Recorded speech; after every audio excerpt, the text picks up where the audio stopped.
गेहूं की गबोट अवस्था में ये 5 गलती भूल कर भी मत करना। अगर आप ये 5 गलती गबोट अवस्था में, जिसको हम गर्भावस्था या फिर गोब की अवस्था बोलते हैं, इस अवस्था में करते हैं, बहुत नुकसान होता है, आपको उत्पादन कम मिलता है। कौन कौन सी गलती नहीं करनी है, सभी सही और सटीक जानकारी आपको आज की वीडियो में मिलने वाली है।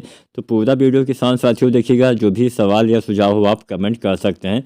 चलिए वीडियो स्टार्ट करते हैं। अब गबोट अवस्था हम किसे कहते हैं? सबसे पहले तो हम यहीं पे गलती कर देते हैं कि हमें सही से पता नहीं होता है। जब बालियों का निर्माण तने के अंदर होना स्टार्ट होता है, उसी अवस्था को हम गबोट अवस्था बोलते हैं। इस समय सबसे बड़ा ध्यान सिंचाई प्रबंधन पे आपको देना होता है। इस समय नमी की कमी ना होने पाए, इस बात का आपको ध्यान देना होता है। अगर नमी की कमी इस अवस्था में हो जाती है तो नुकसान होता है। पहली गलती हम यही करते हैं कि हम सब चीज़ों पे ध्यान देते हैं लेकिन पानी के ऊपर ध्यान नहीं देते हैं। तो हल्की हल्की सिंचाई करके भी आप काम चला सकते हैं। नमी की कमी इन अवस्थाओं में नहीं होने देनी चाहिए। तो पहली गलती तो यही होगी कि नमी की कमी ना होने दें। दूसरा गलती, बहुत ज़्यादा पानी भरे भी मत। इस अवस्था में पानी भरेंगे तो भी नुकसान है। पानी भरने से गेहूं में किसी भी अवस्था में पानी भरेंगे तो नुकसान होता है, पीलापन आ सकता है। इसके साथ साथ आपकी फसल गिरने की संभावना भी काफ़ी बढ़ जाती है। तो ना तो बहुत ज़्यादा पानी भरे, ना ही नमी की कमी होने दे। आप हल्की हल्की सिंचाई करके भी काम चला सकते हैं। इस अवस्था में हम इस्तेमाल करते हैं 05234, लेकिन इसके इस्तेमाल के समय भी हम गलती कर देते हैं, हम सही समय पे इस्तेमाल नहीं करते हैं। तो तीसरा गलती, 05234 का सही समय पे इस्तेमाल ना करना। अब सही समय क्या होता है? जैसे कि मैंने बोला, शुरुआती समय, जब बालियाँ बनने का, तने के अंदर बनने का शुरुआती समय होता है। आप कोई भी पौधा देखिए, जब आपके बीज से पौधे, जब आप तोड़ के देखेंगे कोई पौधा बीज से, तो बहुत छोटी सी बाली आपको नज़र आएगी अंदर। तो समझ लीजिए कि हाँ, गबोट अवस्था चल रही है। लगभग सभी किसान साथियों को पता होता है। तो इस अवस्था में अब ऐसा नहीं कि हाँ बालियाँ निकलना स्टार्ट हो गई तब आप 05234 डालिए तो लाभ नहीं मिलेगा। बालियाँ बनते समय डालना होता है, ना कि निकलते समय।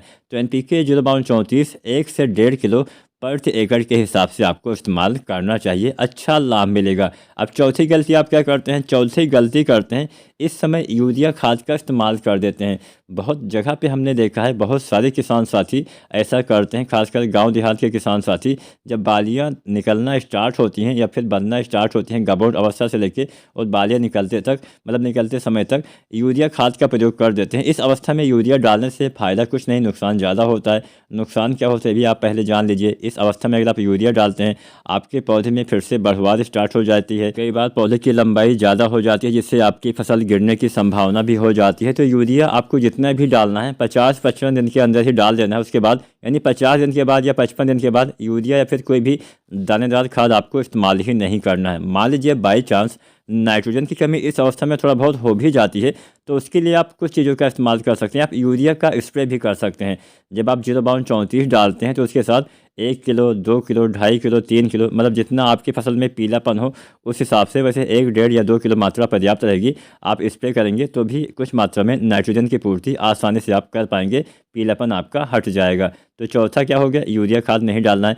पांचवा गलती हम करते हैं, बोरोन का सही समय पे और सही मात्रा में इस्तेमाल नहीं करते हैं। बोरोन का भी इस्तेमाल आपको बालियां निकलने से पहले ही करना होता है, जब आप गेहूं की फसल में NPK 05234 डालते हैं। अब बहुत से किसान साथी यहाँ पे ज़्यादा मात्रा में बोरोन डाल देते हैं, इससे बहुत नुकसान हो सकता है। कभी भी आप गेहूं की फसल में या फिर किसी भी फसल में बोरोन खाद का ज़्यादा इस्तेमाल मत करिए। बोरोन अगर आप स्प्रे करते हैं तो 100 ग्राम से लेकर 125 ग्राम मात्रा प्रति एकड़ के हिसाब से पर्याप्त रहती है। इससे ज़्यादा डालेंगे आपकी फसल में नुकसान होने की संभावना काफ़ी बढ़ जाती है। तो बोरोन भी आपको बालियाँ निकलने से पहले ही डालना होता है। एक गलती हम और करते हैं, सभी चीज़ों को एक साथ मिला लेते हैं उसके बाद स्प्रे करते हैं। ऐसी गलती नहीं करनी है। यहाँ पे हमने बताया यूरिया, साथ में आपको 05234, साथ में बोरोन, ये 3 चीज़ें हमने बताई।